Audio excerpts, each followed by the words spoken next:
थी क्योंकि उसकी कोई संतान नहीं थी। वो जब दूसरे पक्षियों के बच्चों को देखती थी तो उसका दिल दुखता था।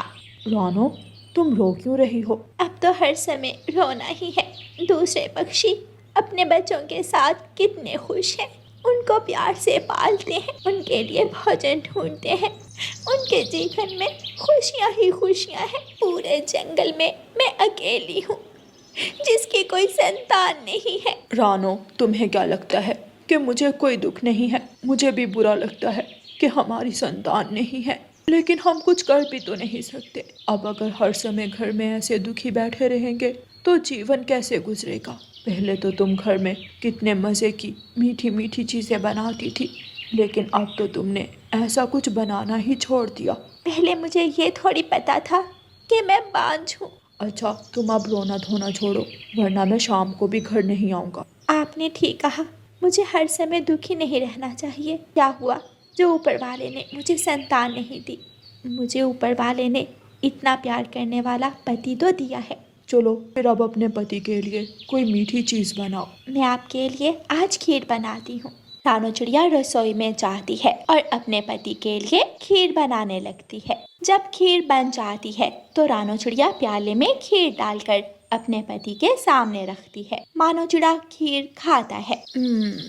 वाह, खीर तो बहुत मज़े की बनी है। आज मुझे शादी के शुरू वाले दिन याद आ गए, जब तुम रोज कोई मीठी चीज़ बनाती थी। हाँ, और कालू कौवा भी हर रोज हमारे घर आकर खीर खाता था। कालू से याद आया, मैं उसको भी खीर दे आती हूँ, तब तक आप ये खीर खाएं।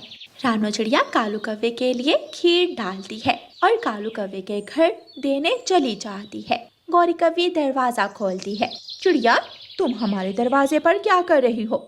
गौरी बहन, मैं ये खीर देने आई हूँ। कालू भाई को मेरे हाथ की बनी हुई खीर बहुत पसंद है। अच्छा, मुझे तो कालू ने कभी ऐसा कुछ नहीं बताया, और मैंने अपनी माँ से सुना है कि किसी बांझ के हाथ की बनी हुई कोई चीज़ नहीं खानी चाहिए, वरना आप भी बांझ हो जाते हो। इसलिए अगर मैं तुम्हारी बनी हुई खीर अपने घर लेकर गई तो अपना ही नुकसान करवाऊंगी। जाओ, ले जाओ इसको यहाँ से।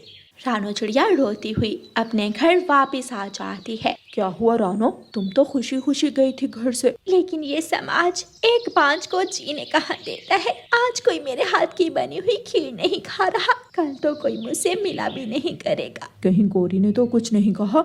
हाँ, मुझे हमेशा बांझ होने के ताने देती है। मैं कल कालू से बात करता हूँ, वो समझाएगा अपनी पत्नी को। रात को बहुत तेज बारिश होती है और तेज हवा की वजह से रानो चिड़िया का घर टूट जाता है। रानो चिड़िया और मानो चिड़ा रात कबूतर के घर गुजारते हैं। अगले दिन जब मानो चिड़ा और कबूतर घर के लिए घोंसला खरीदने जाते हैं तो लूसी कबूतरी रानो को नदी पर ले जाती है। नदी पर हंसते हंसते गौरी भी आ जाती है। रानो, तुम तो सच में मनहूस हो। पहले कोई संतान नहीं और अब अपना घर भी तोड़ बैठी हो। कबूतरी, तुम्हें भी ऐसे बांझ पक्षियों से दूर ही रहना चाहिए।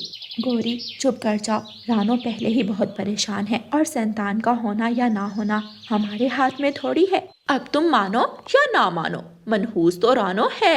जिस काम में अपना पंख डालती है वो काम ही खराब हो जाता है। अब तुम यहाँ से जाती हो या फिर मैं मार कर तुम्हें भगाऊं? मैं तो जा रही हूँ, तुम बैठो इस मनहूस के पास। रानो, तुम इसकी बातों को दिल पर ना लगाओ। कोई बात नहीं, मुझे तो अब इन बातों की आदत हो गई है। रानो, दूसरे जंगल में बांस की लकड़ी बहुत अच्छी मिलती है, वहाँ पर जाकर लकड़ी ले आओ। तुम्हारा घर मजबूत बन जाएगा, फिर बार बार टूटने का खतरा नहीं रहेगा। अगले दिन रानो चिड़िया और मानो चिड़ा दूसरे जंगल बांस की लकड़ी लेने चले जाते हैं। रानो, तुम ऐसे ही मेरे साथ आ गई हो। अभी मुझ में इतनी ताकत है कि मैं अपना घर दोबारा बना सकता हूँ।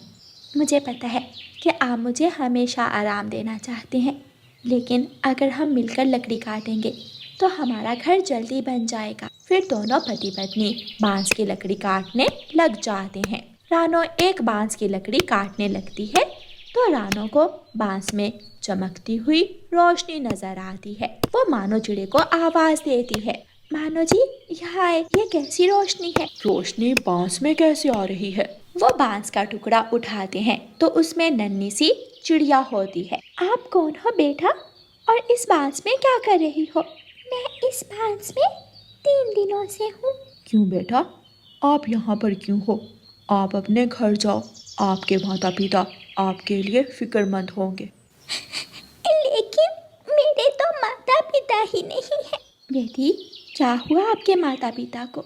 फिर नन्ही चिड़िया सारी बात बताती है। मैं इस जंगल अपने माता पिता के साथ रहती थी, लेकिन 3 दिन पहले इस जंगल में बहुत तेज बारिश हुई थी और बारिश की वजह से बाढ़ आ गई थी। हर जगह पानी जमा होने लग गया था, तो मेरी माँ ने मुझे इस बांस के टुकड़े में छुपा दिया। मैं तो छोटी होने की वजह से बांस में आ गई, लेकिन मेरे माता पिता उस बाढ़ में मारे गए। नन्ही चिड़िया, आप अपने आप को अकेला मत समझो, आप हमारे साथ आओ, हम आपका ख्याल रखेंगे। मैं आपके पहले पापा जैसा तो शायद नहीं बन सकता, लेकिन मैं आपको खुश रखूंगा। हाँ नन्ही चिड़िया, हमारे साथ घर चलो। शायद ऊपर वाले ने हमें आपकी शक्ल में संतान की खुशी दी है। नन्ही चिड़िया बहुत खुश हो जाती है और रानो चिड़िया और मानो चिड़िया के साथ चली जाती है। रानो चिड़िया और मानो चिड़िया दोनों मिलकर अपना घर बना लेते हैं और नए घर में उस नन्ही चिड़िया के साथ खुशी खुशी अपना जीवन गुजारने लगते हैं। एक रात फिर से तेज बारिश होने लगती है, लेकिन रानो चिड़िया का घर बांस का होने की वजह से बहुत मजबूत था और रानो चिड़िया के घर को कुछ नहीं होता। रानो के दरवाजे पर दस्तक होती है। मानो चिड़िया बाहर जाता है। कालू, क्या हुआ? इतनी बारिश में यहाँ पर क्या कर रहे हो? हमारा घर टूट गया और कोई भी पक्षी हमें अपने घर रखने पर राजी नहीं है। मानो चिड़िया कालू कौवे और गोरी कौवे को घर के अंदर ले आता है। कुछ खाने को है? लेकिन गोरी तो मेरे हाथ का कुछ नहीं खाती। गोरी रोने लग जाती है। मुझे माफ कर दो रानो, तुम्हें हमेशा बांझ का दाना दिया, लेकिन मैं तो खुद भी बांझ हूँ। मैंने तुम्हें बुरा भला कहा, मेरे साथ भी वही कुछ हुआ है। गोरी, मैं कभी नहीं चाहूँगी कि जो दुख मैं सहूँ वो कोई और भी सहे और सब पुरानी बातें भूल जाओ, एक नई शुरुआत करते हैं। फिर सब मिलकर खाना खाते हैं और अगले दिन कालू और गोरी का घर बनाने में उनकी मदद करते हैं।